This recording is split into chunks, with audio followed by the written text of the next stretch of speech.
How's it going, guys? My name's Shane. Welcome back to the Horror Basement. Today we're going to be talking about Eraserhead from 1977. Now, this movie was the directorial debut of famous director David Lynch. I believe he actually made this movie while he was still in college, and it only had a budget of about $10,000, which when you see the finished product is really impressive. Now, this movie primarily follows our protagonist, Henry. Henry is a fella, he lives in a tiny-ass apartment in this, industrial slum. Very, bleak, dirty-looking. Basically, the entire movie is very, bleak, claustrophobic, dirty-looking. So Henry ends up getting a girl pregnant, and they get married and move in together off screen. But she leaves, and the bulk of the movie follows Henry in this tiny apartment where he's been left alone with him and this girl Mary's baby.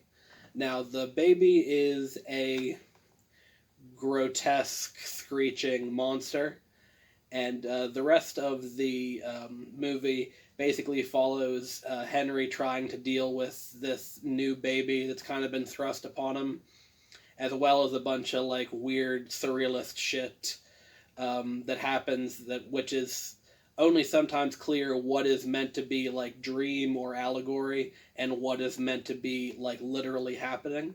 But like other David Lynch movies, this one doesn't really follow the linear, conventional 3-act structure. It's really basically more meant to be experienced than literally understood. So in lieu of giving you a beat by beat story plot synopsis, which would just sound like me saying a bunch of random shit, I'm going to talk about what my thoughts on what the movie is trying to say are, because really the director, I think, wants you to sit down, experience this movie, feel uncomfortable, and then try and understand why the movie affected you in that kind of way. So Henry as a character, he's kind of overwhelmingly neutral. He's just kind of a dude that, floats through life. He just kind of wants to be left alone. And the plot more so happens to him than he affects it in any real way.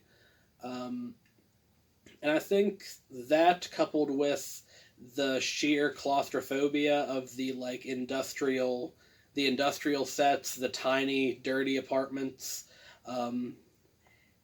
it's trying to make the audience feel uncomfortable, and this kind of mirrors Henry's lack of purpose, and the fact that what really resonated with me is just how awkward all the conversations are in this.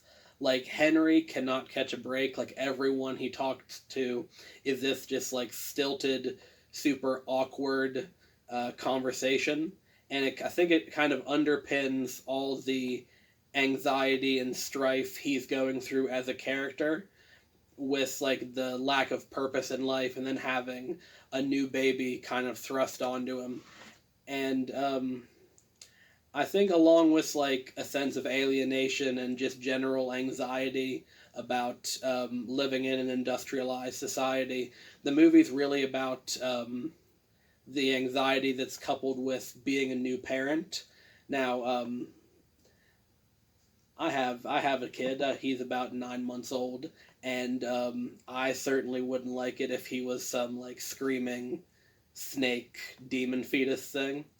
So yeah, I really enjoyed it. If you're a fan of the more modern jump scare laden movies, or a fan of the 80s cheesy slashers, that kind of thing, give Eraserhead a shot, and you feel uncomfortable, feel a little grossed out, and see if you enjoy that.